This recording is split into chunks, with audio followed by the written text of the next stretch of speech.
Kedatangan Presiden Prabowo di Istana Planalto, Brasil disambut prosesi jajar kehormatan.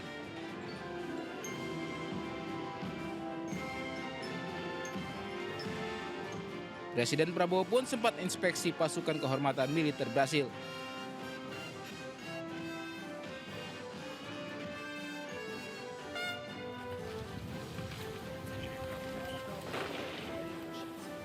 Usai inspeksi pasukan, Presiden Prabowo bertemu dengan Presiden Brasil, Luiz Inácio Lula da Silva, yang menyambut kedatangannya di depan pintu istana.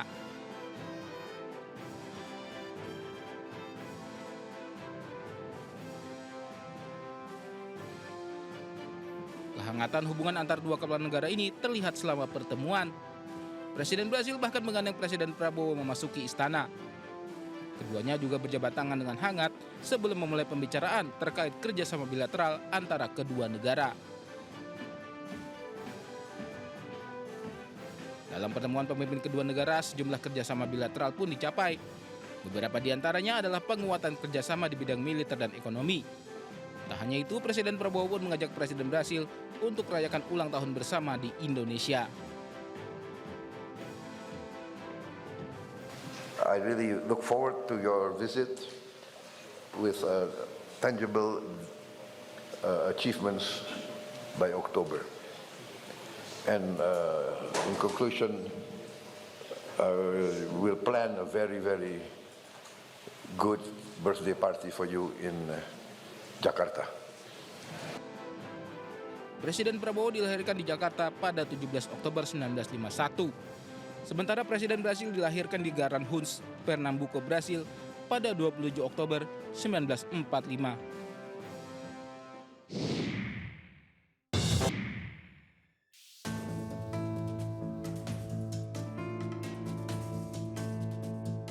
Gelar perkara khusus ijazah Jokowi telah selesai dilaksanakan. Dari gelar perkara tersebut, pakar telematika Roy Suryo membawa bukti baru dan mengklaim 99,9% ijazah Jokowi palsu. Pada hasil uji error level analisis atau ELA menghasilkan ijazah Jokowi menunjukkan error pada logo dan pas foto. Selain itu, hasil face comparison menghasilkan pas foto di ijazah tidak cocok dengan foto Jokowi sekarang. Hasil face comparison menghasilkan pas foto ijazah Jokowi match atau cocok dengan foto Dumatno Budi Utomo. Kemudian ijazah pembanding nomor 1115 Fronojiwo, nomor 1116 almarhum Hari Mulyono, dan 1117 Sri Murtiningsih semuanya identik. Namun tidak dengan milik Jokowi. Di halaman pengesahan ijazah tertulis nama Profesor Ahmad Sumitro di November 1985. Menurut Roy, Ahmad Sumitro tahun 1985 masih bergelar doktor belum profesor. Selain itu, Roy menyebut tidak ada lembar pengujian dalam skripsi Jokowi. Menanggapi hal ini, pengacara Jokowi menyebut hasil analisis Roy Suryo ini berbeda dengan analisis Puslapor Polri yang melihat ijazah asli Jokowi. Bareskrim sudah clear yang diperiksa adalah ijazah asli, analog. Jadi kalau pemaparannya yang ditunjukkan pada saat press release itu ada fotokopi, ya itu kan berbeda. Yang diperiksa kan yang penting. Jadi jangan sampai seakan-akan Bareskrim tidak pernah memeriksa, itu tidak benar. Pada Mei lalu, Bareskrim Polri memutuskan ijazah Jokowi asli. Keaslian itu dibuktikan dari uji hasil laboratorium forensik dengan membandingkan ijazah Jokowi dengan teman kuliahnya.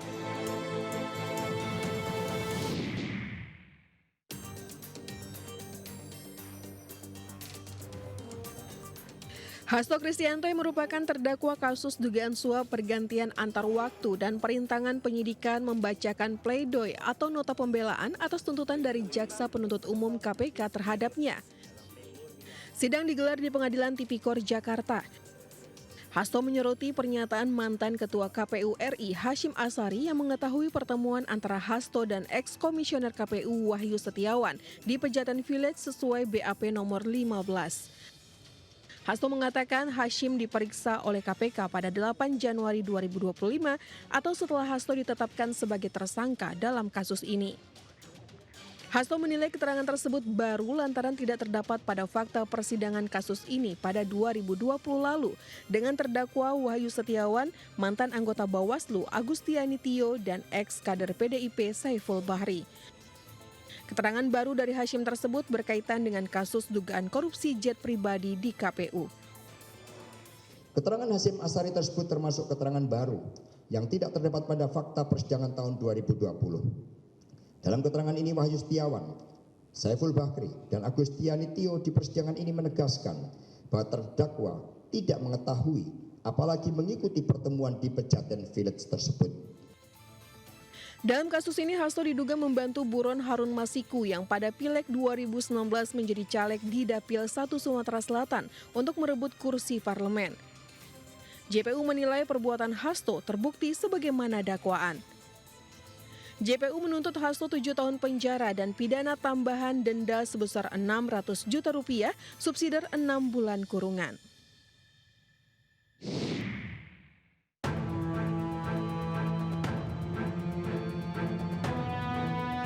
Ahmad Dhani dan Mulan Jamila bersama kuasa hukumnya mendatangi kantor Komisi Perlindungan Anak Indonesia atau KPAI di kawasan Menteng, Jakarta Pusat. Kedua musisi ini datang untuk melaporkan kasus perundungan yang menimpa putrinya SF. Ahmad Dhani mengatakan tujuannya mendatangi KPAI adalah untuk menertibkan masyarakat yang merundung putrinya di media sosial. Ini kan nggak hanya urusan anak saya, ini urusan anak Indonesia semua. Agar masyarakat paham bahwa anak-anak Indonesia itu dilindungi oleh negara. Jadi saya sebagai seorang ayah, juga sebagai seorang anggota dewan, ingin menertibkan masyarakat yang kurang paham soal undang-undang. Menindaklanjuti laporan dari Ahmad Dhani, KPAI berjanji akan mempelajari kasus perundungan yang menimpa SF dan memberikan pendampingan kepada korban. Akan mengetahui sejauh mana situasi dan kondisi Ananda. Karena ini yang akan terlihat. Kalau dalam undang-undang jelas, kekerasan fisik, psikis, psikologis, ya, seksual, itu menjadi acuan. Sebelumnya Putri Ahmad Dhani dari Mulan Jamila SF mendapatkan perundungan di media sosial setelah menghadiri pesta pernikahan Al-Ghazali dan Alisa Dakis. Tindakan serius yang ditempuh Ahmad Dhani untuk memberikan efek jera kepada perundung anaknya karena undang-undang telah mengatur sanksi pidana hingga 5 tahun penjara. Tim Liputan iNews melaporkan.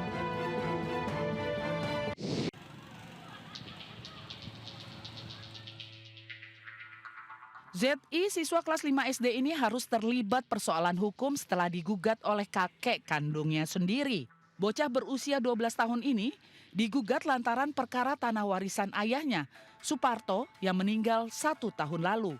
Objek sengketa adalah rumah yang ditinggali oleh ZI dan ibu kandungnya. Tanah tersebut diketahui milik ayah ZI. Tak terima tanah ditempati oleh menantu dan cucunya, kakek ZI melayangkan gugatan ke pengadilan dan menggugat cucunya sendiri. Soalnya bangunan ini milik dari almarhum bapak saya sama ibu saya. Sejak kapan ada tinggal di sini? Sejak umur saya 5 tahun kurang lebih. 5 tahun, berarti sudah berapa tahun ya? Udah 15 tahun kurang lebih.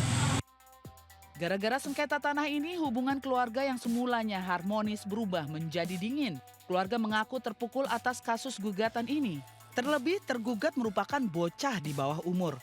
Hingga kini kasus perebutan tanah ini masih disidangkan di Pengadilan Negeri Indramayu.